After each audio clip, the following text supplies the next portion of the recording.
அன்பார்ந்தவர்களே, அல்லாஹ்வின் நல்லடியார்களே,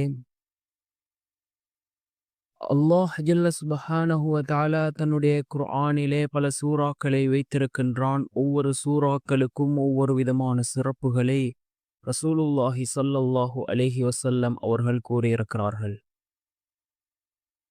இந்த சூறாக்களை அதனுடைய சிறப்புகளை அறிந்து நாம் தொடர்ச்சியாக ஓதி வருகின்ற பொழுது அல்லாஹ் ஜல்ல சுப்ஹானஹு வ தஆலா நம்முடைய எல்லா காரியங்களையும் அவன் சீராக்கி தருகின்றான்.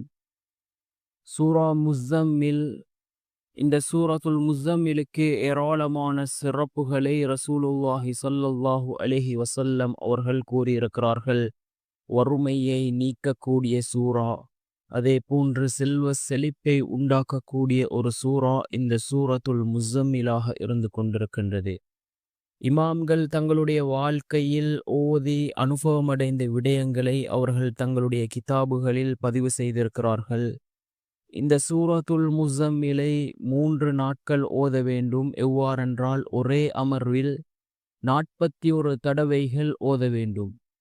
இவ்வாறு ஓதுவதன் மூலமாக அல்லாஹ் ஜல்ல சுப்ஹானஹு வ தஆலா அவருடைய ஒரு விடயம், அதாவது நீண்ட நாள் எதிர்பார்த்திருந்த விடயத்தில் அல்லாஹ் வெற்றியை கொடுக்கின்றான். அந்த விடயத்தை சீராக்கி கொடுக்கின்றான். அதே போன்று ரிஸ்கில் விஸ்தீரணத்தை அல்லாஹ் ஏற்படுத்தி கொடுக்கின்றான். வறுமை, ஏழ்மை இவைகளை அல்லாஹ் நீக்குகின்றான்.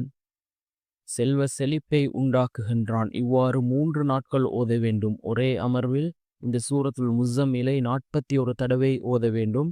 இவ்வாறு 3 நாட்கள் ஓதுவதன் மூலமாக அல்லாஹ் ஜல்ல சுப்ஹானஹு வ தஆலா அந்த நீண்ட நாள் எதிர்பார்த்திருந்த விடயத்திலே அல்லாஹ் அவருக்கு வெற்றியை கொடுக்கின்றான்.